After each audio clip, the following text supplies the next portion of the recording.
Vous savez, de base, je suis quelqu'un d'enthousiaste, de positif, de solaire, toujours porté vers l'avenir. J'ai un naturel optimiste, le genre de naturel qui me pousse à dire régulièrement qu'il n'est jamais trop tard. Il n'est jamais trop tard pour reprendre ses études, pour découvrir un nouveau métier, pour voyager, pour se mettre au sport. Mais là, j'admets qu'après le visionnage de 28 ans plus tard, je remets cet adage en question. Parce que là, j'ai envie de dire que cette suite, elle n'est pas sortie trop tard. Elle est sortie beaucoup trop tard. Salut chers amis et chers camarades, j'espère que vous allez bien, que vous êtes en pleine forme et que vous êtes confortablement installés pour cette nouvelle vidéo. Une vidéo qui va être douloureuse pour moi, étant donné que je vais vous partager ma critique de 28 ans plus tard. La vidéo sera divisée en deux parties, partie sans spoiler et partie avec un spoiler. Dans la seconde partie, je vous préviens, je vais bombarder à fond. Elle est réservée uniquement à ceux et celles qui veulent découvrir le film. Je vais tâcher de spoiler au minimum syndical dans la première, parce que je veux quand même que certains lui donnent sa chance. Je ne veux pas, je ne veux pas que certains passent à côté de ce film, car il peut plaire. Et je pense que ce film peut plaire qu'à deux catégories de personnes. Ceux qui n'ont pas encore vu les premiers films de la licence 28 jours plus tard, ceux qui n'ont encore jamais vu 28 jours et 28 semaines plus tard, je pense que là, à la rigueur, ce film peut vous plaire. Et je pense également que ce film va plaire à ceux qui ont des goûts, on va dire, un peu spéciaux, et surtout modernes. Car 28 ans plus tard, ça dépend du point de vue, c'est un pur produit de son époque, pur produit de la décennie 2020. À mes yeux, j'estime que ce film porte en lui toutes les stigmates de ce qui se fait de pire dans notre époque. Et ça, je sais que ces défauts qui me concernent, ça va plaire à d'autres. Mais si vous êtes sur ma ligne, je pense que ce film va vous faire souffrir. En tout cas, avant toute chose, sachez que de base, je suis un immense fan de la licence 28 jours plus tard. J'ai adoré le premier film, j'ai également adoré 28 semaines plus tard sa suite. J'admets avoir apprécié encore plus ce 28 semaines plus tard, oui, j'assume. Je sais que pour certains, il est très en deçà du premier volet, mais faut pas déconner. Le premier volet a ses petites imperfections. Il n'est pas parfait à tous les niveaux, loin de là. Le second volet a ses défauts aussi, mais il y a suffisamment de scènes qui sont restées gravées là pour que je le considère comme un bon film. Comme un très bon film, en fait. Vraiment, j'ai fait tourner le DVD au lycée, je crois que la moitié de ma classe l'a vu à cause de moi. Le premier est sorti en 2002, moi je l'ai découvert en 2005. Ça pique. Et j'ai découvert sa suite au cinéma, une suite qui m'a davantage fait frissonner. Et pour vous dire à quel point je suis un fan de la licence, sachez que j'ai lu les comics 28 jours plus tard, et je les ai adorés, car oui, il y a des comics 28 jours plus tard, des comics qui situent leur histoire entre le premier et le second volet. Et je crois avec le recul que je préfère davantage les comics aux films, parce que les comics proposent quelque chose qui est palpable dans 28 jours et 28 semaines plus tard, c'est le côté mature, le côté adulte. On nous prend pas pour des gosses, on voyait bien que le public ciblé, c'était les gens qui avaient grandi dans les années 70, 80, 90, 2000. Une époque qui proposait énormément d'œuvres avec un ton très mature, très adulte. En soi, on avait affaire à quelque chose de radicalement différent de ce que j'ai découvert dans ce 28 ans plus tard. Et ça me fait mal, très mal de le dire même, parce que, ouais, ça fait presque 20 ans que j'attends cette suite. 20 piges. Et je pense que vous l'avez compris, j'ai été déçu. Très déçu. Alors que pourtant, j'y ai cru, vraiment. De toutes mes forces. Alors j'ai été déçu, pour rester poli, pour autant, le film a quand même des qualités. Quelques-unes. Et les qualités principales, c'est pas compliqué, il y en a 3. L'esthétique, on a affaire à un film très propre, très léché, le plus beau de la licence en réalité. Et pour anecdote, sachez que le film a été tourné avec un iPhone. Enfin, plusieurs iPhones. Alors je sais qu'il y avait tout un matos, tout ça. Évidemment, je suis au courant, cependant, ça reste un iPhone qui a tourné le film. Enfin, du moins, la caméra principale, c'est un iPhone. Et le résultat est juste fabuleux. Fantastique, on voit bien que c'est Danny Boyle qui est derrière la caméra, enfin qui est derrière l'iPhone. Danny Boyle, je rappelle plus, le réalisateur de 28 jours plus tard, également réalisateur d'une courte scène dans la suite, dans 28 semaines plus tard, c'est lui qui est derrière la scène la scène traumatisante de la maison, la scène du cottage au début, et puis bien évidemment c'est le réalisateur de Trainspotting, également de sa suite trop sous-cotée, Trainspotting 2, j'admets préférer Trainspotting 2, pareil au premier volet, enfin du moins les deux sont très bons. Alors le premier volet est génial bien sûr, mais je trouve que le second volet est davantage puissant, davantage profond, il m'a davantage aidé à me remettre en question que le premier volet. J'ai également adoré Surkiffé 127 heures, pour moi un des meilleurs films de la décennie 2010.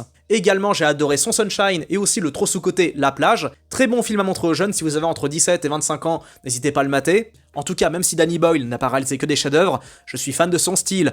Un style très nerveux, très viscéral, très humain également, on ressent une grande humanité derrière Danny Boyle, derrière son style, derrière ses dialogues. Alors je sais que c'est pas lui qui est responsable des dialogues, mais bon, c'est quand même lui qui tient la caméra, qui donne son aval, qui dit oui, qui dit non, et on ressent sa patte, on ressent son humanité.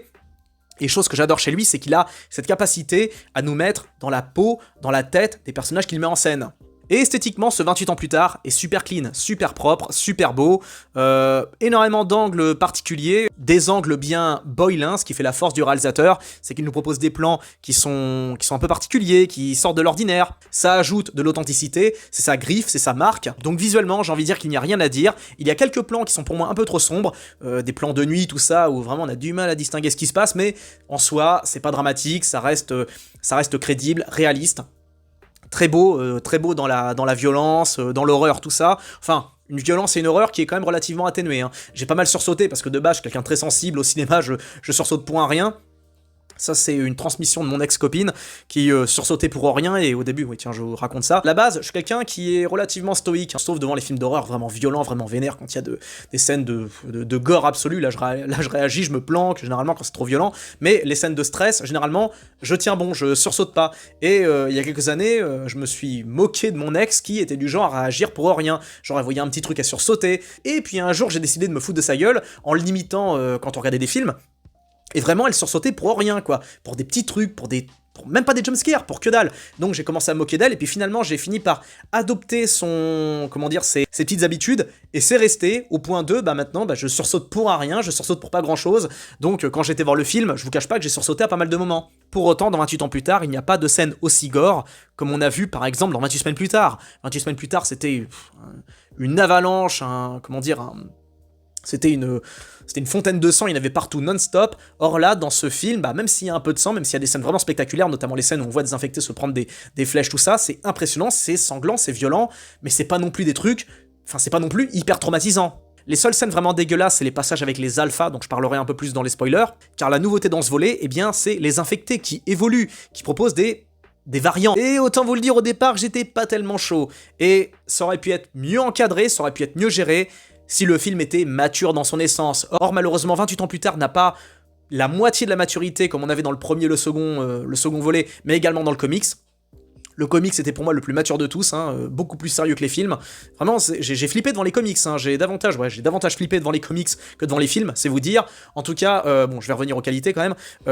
Esthétiquement, rien à redire, le film est très propre, énormément de bonnes idées, énormément de plans particuliers, il y a vraiment des moments de cinéma. Là, pour le coup, si on aime le cinéma à proprement parler, à savoir l'originalité, les plans, les angles, tout ça qui sont travaillés de façon particulière, là, il y a de quoi kiffer, il y a de quoi se faire plaisir. Donc ça, c'est la qualité principale de 28 ans plus tard. La seconde qualité, c'est le lore. On explore un peu plus le monde de 28 jours plus tard, et ça revient à ce que j'ai dit sur les variants. Je vais en parler plus dans les spoils, vraiment, parce que j'ai pas trop envie d'en dire, mais c'est fini les infectés de base qu'on connaît, il y en a toujours bien sûr, mais il y a d'autres infectés qui ont des particularités propres, dont certains, il y en a certains que j'ai pas trouvé vraiment ouf, mais il faut savoir que, effectivement, il y a une évolution dans l'infection, mais encore une fois, je vais revenir dans les spoils, mais ça faisait partie des bons éléments. Et enfin, le dernier bon élément, c'est Aaron Taylor-Johnson, qui est excellent, il est génial, c'est lui qui porte le film sur ses épaules. Le problème, c'est que on le voit pas pendant tout le film. Ça, c'est un gros problème, parce que les moments où on le voit, les moments où on est avec lui, ce sont, j'estime, les meilleurs moments, les meilleures scènes qu'on a dans ce 28 ans plus tard, et dès qu'il disparaît, le film retombe comme un soufflé, et c'est malheureusement un problème de cette époque, et ça, je mets ça sur le compte de Garland.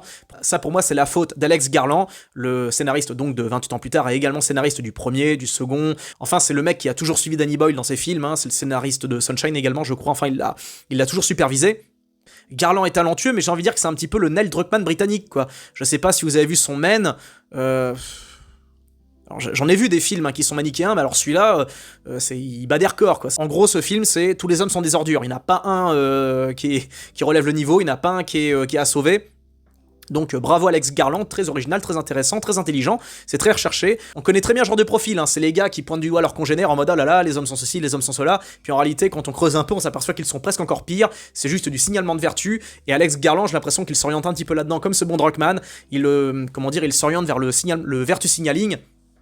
Et malheureusement, ce 28 ans plus tard, il en souffre un petit peu. Et c'est d'ailleurs la raison pour laquelle ce film vieillira très mal. Il ne vieillira jamais du point de vue de l'esthétique. Il vieillira encore mieux que le premier et le second volet, parce qu'on voit bien que le premier il date des années 2000, début 2000, ça se voit, il est toujours aussi propre, mais il y a un truc, le second, 28 semaines plus tard, fait un peu plus générique, donc on voit bien que c'est un pur produit des années 2000, mais qui reste toujours beau à regarder, ça reste un grand film, mais celui-là, ce 28 ans plus tard, du point de vue de la technique, il ne vieillira pas. Il vieillira jamais. Par contre, du point de vue du scénario, quand on regardera ça dans 10 ans, on sera en mode ah ouais d'accord, c'était comme ça qu'ils pensaient dans les années 2020. Ah oui, c'est... Mais bref, ça je vais en parler dans les spoilers. Pourquoi Taylor Johnson porte le film sur ses épaules? Parce que, au bout d'un moment, parce que le film est divisé en deux parties, Taylor Johnson va donner le relais, sans vraiment le vouloir, au gamin qu'on voit dans le trailer, qui joue son fils, le gamin c'est son fils, et moi je supporte plus quoi, je supporte plus les films qui mettent en scène des gosses en acteur principal, souvent avec une femme, avec leur mère, tout ça, et ça fait perdre toute la maturité, enfin du moins dans ce film, ça fait perdre toute la maturité qu'on avait depuis le début. Quoique, le début de 28 ans plus tard, vraiment, j'ai pas senti, quoi. J'ai pas compris. Le début démarre en Écosse, je pensais que ça commençait à Londres, où il y avait le foyer de l'infection. Or non, ça démarre en Écosse, et on voit une maison se faire attaquer par les infectés, sauf que on n'est pas du tout dans ce qu'on a vu dans 28 semaines plus tard, ça n'a rien à voir. Ça va trop vite, ça ne ressemble à rien, ça n'a aucun sens, ça n'a aucune cohérence. On a du mal à croire que c'est Danny Boyle qui est derrière la scène de l'attaque du cottage dans le 2 et la scène de l'attaque de la maison dans ce troisième volet. Cette scène ne ressemble à rien, aucune maturité, aucun sérieux, juste du sang qui gicle de partout pour montrer oh là là, c'est violent, mais j'ai trouvé ça très mauvais quoi. Puis après on a le passage dans l'église, tout ça, et que la scène était ratée quoi, vraiment la scène d'intro est mauvaise. Et aussi, autre élément à souligner, pourquoi les infectés ne font plus les mêmes bruits qu'avant, quoi. Les cris des infectés dans le premier et le second volet étaient terrifiants. J'en avais j'en avais les poils qui se dressaient, tellement c'était viscéral, tellement ça venait c'était à la fois humain et en même temps démoniaque, quoi. C'était un mix entre les deux. Or là, les infectés ont changé de son, ils ont plus la même tonalité, on dirait des porcs, quand ils hurlent, ça ressemble à rien, et ils sont beaucoup moins effrayants que dans le... Enfin, du moins, les infectés qu'on voit dans la scène d'intro, ils sont moins effrayants que ce qu'on voyait dans les premiers films. Je suis toujours autant sensible, hein. Quand j'ai revu dernièrement les deux premiers, j'étais toujours autant choqué, quoi. Il y avait quelque chose de réaliste, quelque chose de mature, et donc, bref, en tout cas, on perd en maturité, et ce qui est dingue, c'est que le film est interdit aux moins de 16 ans. Alors pourquoi on met un gamin dans le premier rôle? Pourquoi c'est un gamin un gamin de 12 ans qui gère des infectés avec sa mère, tout ça, ça n'a aucun sens. Enfin, c'est pour ça que je dis que c'est un produit de son époque, et pour moi c'est Garland qui est derrière cette idée. Il a voulu à fond faire le progressiste, en mode mais attends, on est en 2020 maintenant, donc on va faire un truc bien, alors je vais pas dire woke, mais ça c'est du progressisme facile, c'est déjà has-been, quoi, ça n'avait rien à faire là. Et puis bon, déjà, le premier volet était progressiste en soi, vu que une des personnages principales est une femme, et une femme noire en plus, donc le personnage de Selena qui défonce des infectés à coups de machette. On peut dire quelque part que c'était progressiste à l'époque. Sauf que ça passait nickel, le personnage de Selena est excellent.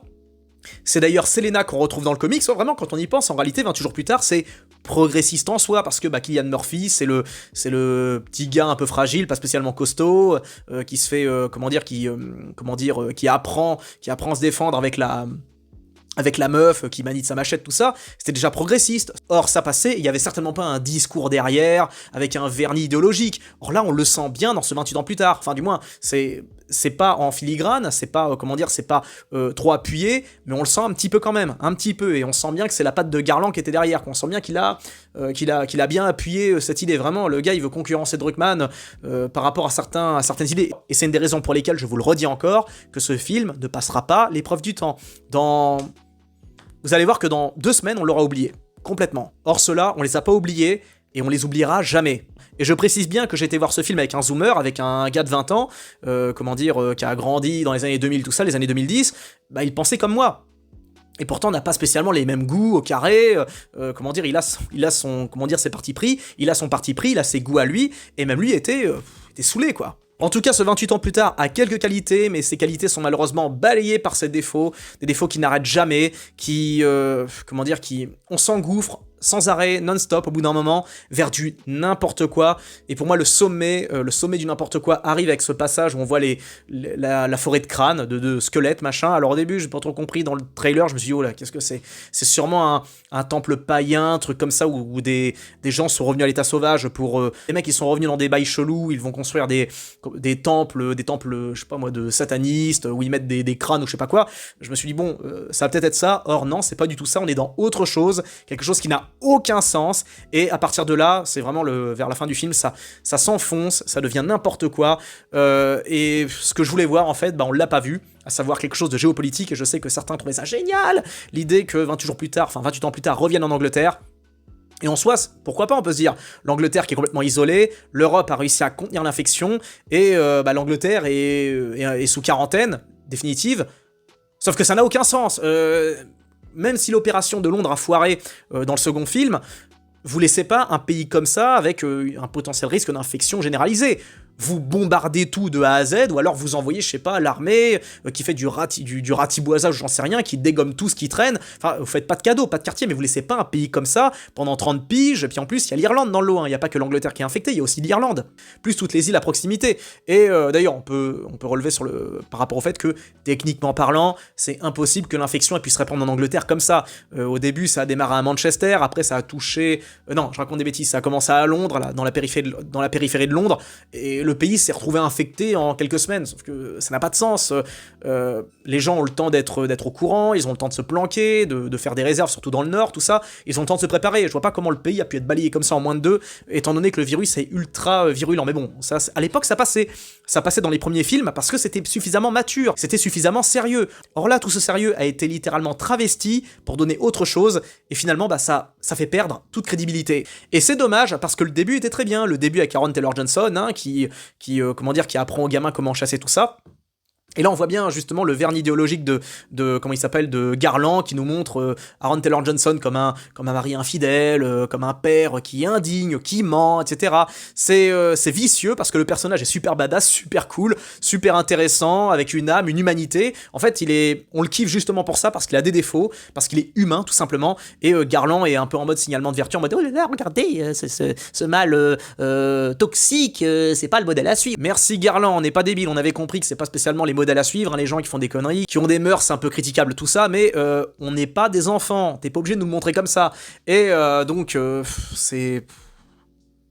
autre élément à souligner, c'est la musique qui est un peu particulière, c'est pas une musique qui est en lien, qui est vraiment raccord avec ce qu'on a entendu dans les premiers films. On a quelques thèmes qui reviennent, même pas le thème principal de la maison, tout ça. À la fin, j'ai reconnu un thème du 1, mais globalement, c'est pas... Enfin, c'est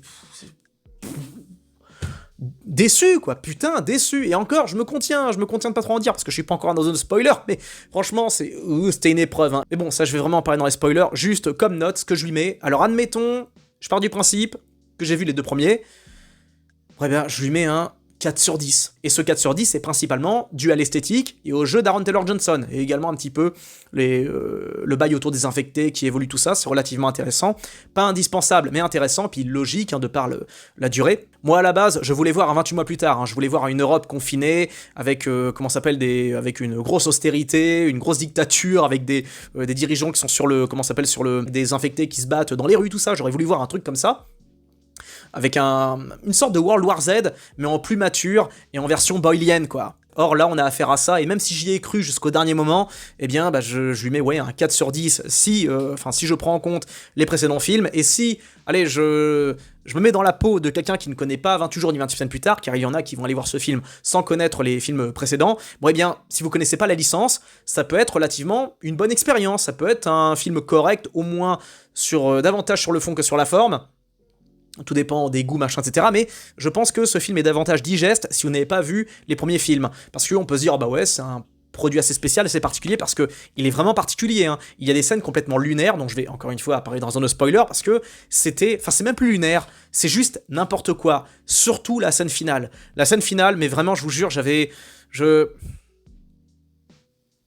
pas les mots, quoi. Enfin, je les ai pas maintenant, je les aurai après, mais... C'était la déception que je ne voulais pas voir. Je croyais dans ce film, je croyais dans son potentiel, je voulais y croire, je voulais qu'il soit bon, je voulais qu'il soit réussi, je voulais retrouver la même frayeur, je voulais retrouver ce que j'éprouvais dans les premiers volets.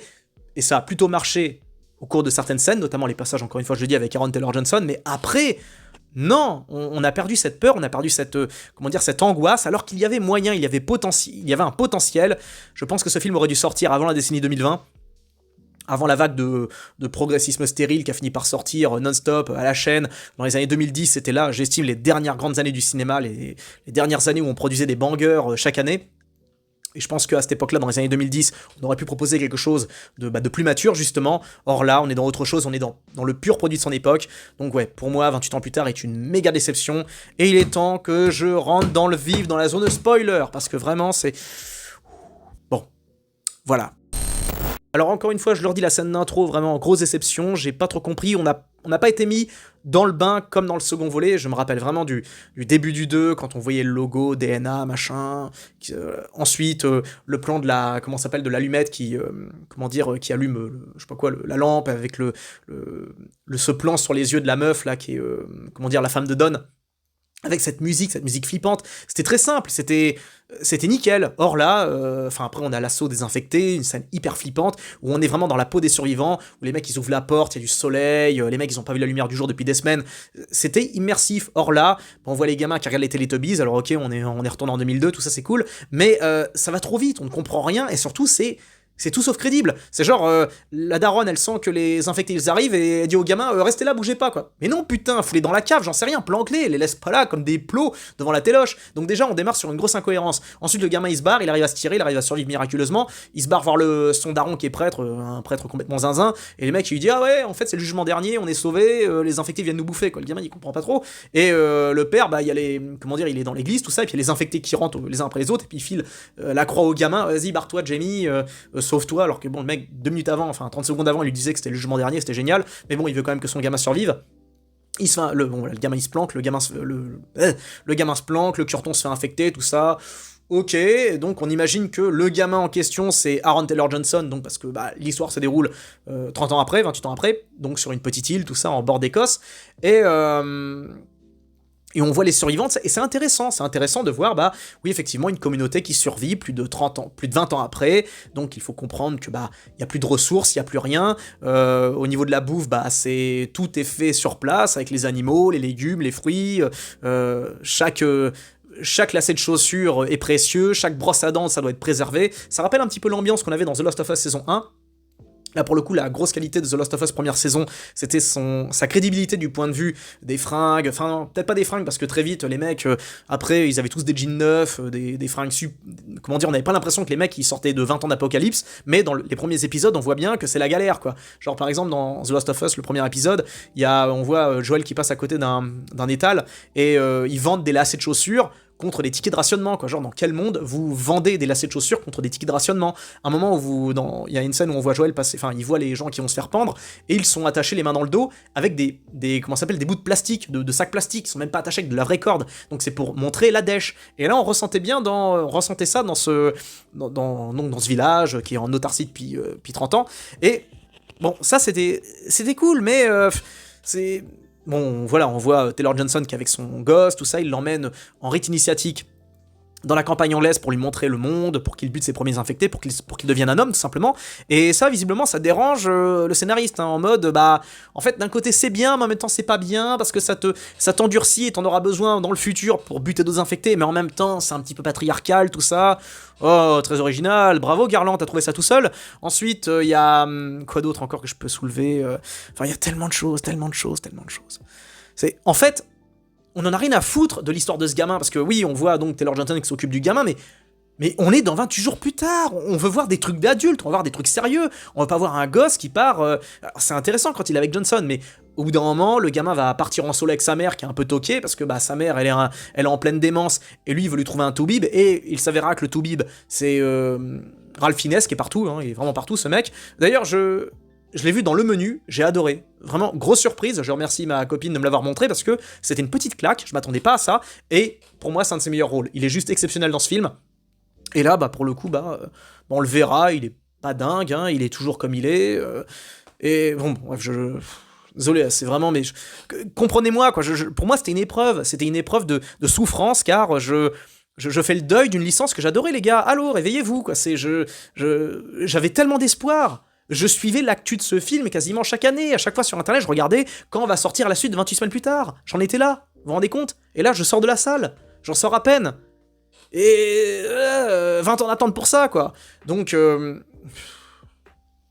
ouais, j'ai pas digéré le fait que après l'arc de Taylor Johnson, quand on comprend que c'est un mari qui coque sa femme, qui est menteur, tout ça, alors que le mec il se démène pour son gosse, pour sa femme, je veux dire, il risque son cul à l'extérieur et tout. Non, c'est visiblement, comment dire, c'est pas un mec bien, c'est pas un mec valable, hein, ses défauts, son humanité, on s'en fout, on s'en branle, c'est pas le modèle à suivre. L'important c'est les choix complètement stupides et déraisonnés du gamin qui veut faire risquer la vie de sa mère en la faisant traverser des kilomètres et des kilomètres pour aller voir un potentiel médecin, lui-même complètement toqué. Donc le mec qui fait ses sculptures et tout, ouais, pareil, putain, mais...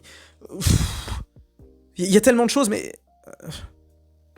Le passage... Enfin, on comprend, les mecs, ils savent les villageois dans leur petit bled, ils savent que l'Angleterre est en quarantaine et qu'il y a des bateaux qui tournent autour.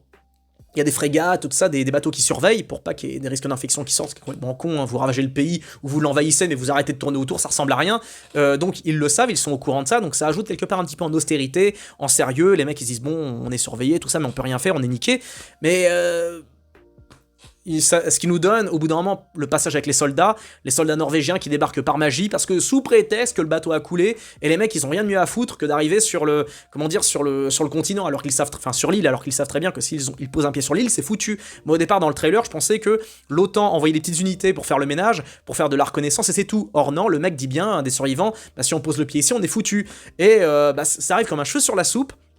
Ce qui donne lieu à la scène de la station-service où, comme par hasard, le mec arrive pile poil au moment où il y a les gamins, ça n'a aucun sens. C'est un enchaînement de...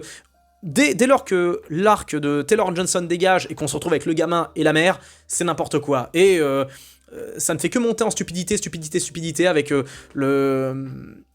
donc le coup de la scène de la contaminée enceinte, quoi. Mais ce passage où il y a la communion entre la meuf pas infectée et l'infectée, où la femelle infectée en fait veut mettre bas, parce que moi je trouvais ça intéressant, parce qu'on voit les infectés qui évoluent, il y en a c'est des rampants, le gamin il balise de les buter parce que c'est des familles, parce que oui en plus c'était Lord Johnson qui décide de buter une famille, mon dieu qu'il est sadique, alors que c'est des infectés, des contaminés, qui sont dangereux, et c'est intéressant parce qu'on les voit se nourrir, on voit des gros infectés qui bouffent des vers de terre, ils ont besoin de protéines, ils ont besoin de bectés, c'est intéressant de montrer cette évolution. Moi j'ai pas trouvé ça mauvais, le truc c'est que c'est mal amené, c'est mal mis en scène, et alors il y a toujours l'énergie de Danny Boyle, mais il manque ce truc, il manque cette maturité, et donc on voit des nouveaux infectés, puis moi ce que j'ai bien aimé c'est qu'on voit donc les alphas infectés. Alors heureusement il nous a pas fait un truc à la Army of the Dead, parce que j'avais peur de ça, j'avais peur qu'il nous sorte un énième alpha qui fait que gueuler comme un... non-stop, le truc qui vous casse les oreilles, j'avais peur qu'il nous sorte ça, mais non, ça va, il nous a épargné ces conneries. On apprend d'ailleurs qu'il y a plusieurs alphas, et donc il y a ce passage complètement lunaire de la communion entre la non-infectée et l'infectée enceinte, qui comprend qu'elle doit mettre bas, et pour ça elle est aidée par la meuf qui est saine tout simplement. Et moi je trouvais ça pour le coup intéressant de montrer... Enfin, je trouvais ça intéressant, mais la façon dont c'est montré, ça passe pas, quoi. Avec la gamine, le bébé qui n'est pas infecté, étrangement, hein, ils nous font une Ellie visiblement. The Last of Us, coucou. Enfin, j'ai bien aimé j'étais pas contre l'idée de montrer des infectés qui évoluent, comme par exemple, on voit bien dans le premier film, les infectés ils meurent de faim. Or certains, là, comme on voit dans le film, ils ont évolué, ils se sont préparés, et par exemple, on voit qu'ils boivent, ils vont dans une... Moi, je voulais voir ça d'ailleurs dès le début, quand j'ai découvert les films, les comics, je voulais voir ça, genre en mode des infectés qui se ruent dans des rivières pour boire, pour survivre, parce qu'ils savent qu'il faut qu'ils s'abreuvent un minimum. Ils sont revenus à l'état sauvage, comme des hommes de Cro-Magnon. D'ailleurs, on en voit à moitié à poil tout court, même d'ailleurs, et ça rajoute en tension, ça rajoute en frayeur, parce qu'on est dans la pure animalité. Et l'idée de voir des femelles infectées enceintes, je trouvais ça intéressant, je trouvais ça pertinent. L'idée que les infectés se reproduisent, l'alpha décide de choper une infectée pour s'accoupler, je trouvais ça génial dans l'idée, parce que ça rajoute en sauvagerie, ça rajoute en violence, ça rajoute en terreur, quoi. Et tellement... Ça aurait pu être tellement bien géré, tellement mieux mené, si on n'avait pas eu la seconde partie avec le gamin, puis l'arrivée des soldats qui débarquent comme par magie, puis des soldats complètement cons, quoi. Les mecs, ils sont une dizaine, ils sont coursés par les infectés, plutôt que de faire une rangée pour tous les dégommer au fusil d'assaut. Non, les mecs ils continuent, ils courent, donc ils sont gaulés les uns après les autres. Également, qu'est-ce que je peux... Bon, déjà, il y a le coup de la pile d'ossements, tout ça, avec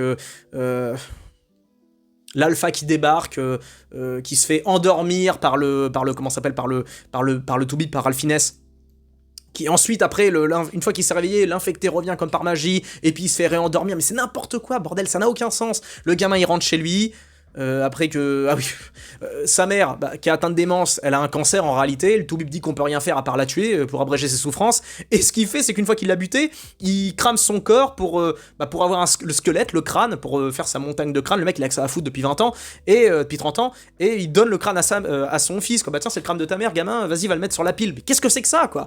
Et le film se termine... Là, pour moi, c'était vraiment la... Déjà, j'en pouvais plus, mais la goutte d'eau finale, ça prouve vraiment que Boyle, on n'a plus rien à foutre, et que Garland a vraiment le... c'est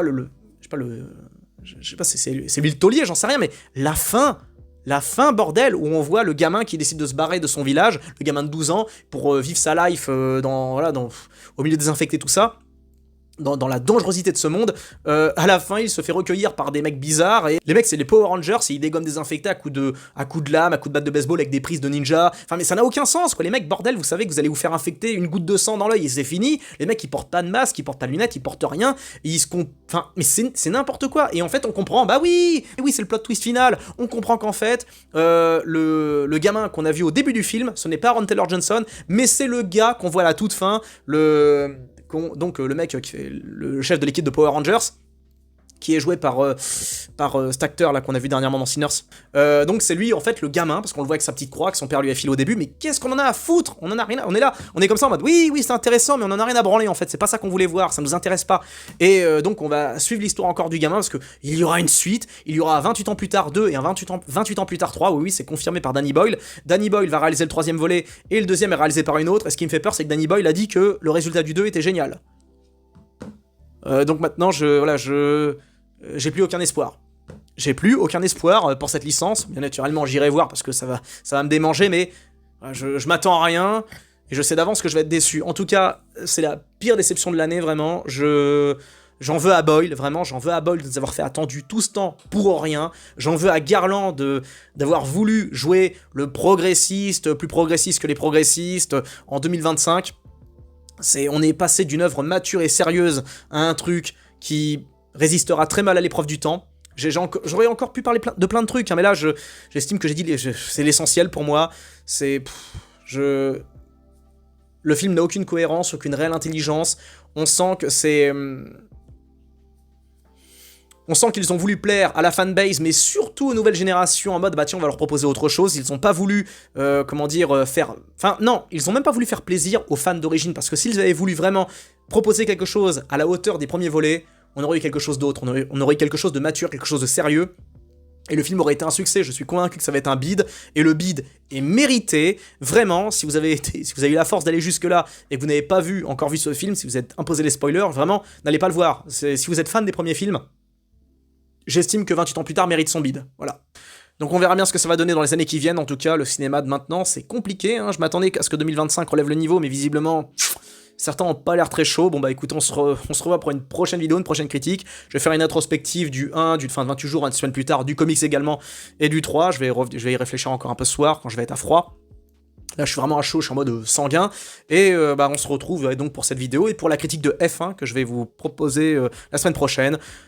Je le sens bien pour le coup pour F1. Brad Pitt, il nous a jamais déçus, et je pense pas qu'il est prêt de nous décevoir.